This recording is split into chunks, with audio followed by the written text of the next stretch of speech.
Guys, time to review this Nutristore freeze-dried strawberries. So we're gonna open this up. This can is actually quite big. Here's my hand, so it's actually quite a big size. So let's open this up. Alright, so there's the lid all done. These are the strawberries. These are freeze-dried strawberries.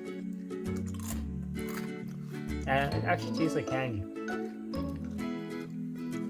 You can actually put them into things and rehydrate them. It's actually really good. Definitely check it out, guys. These are what they put in like cereal boxes, things like that as well. But you can actually just buy the strawberries to eat. Alright guys, if you have any questions, comments, please subscribe to the channel.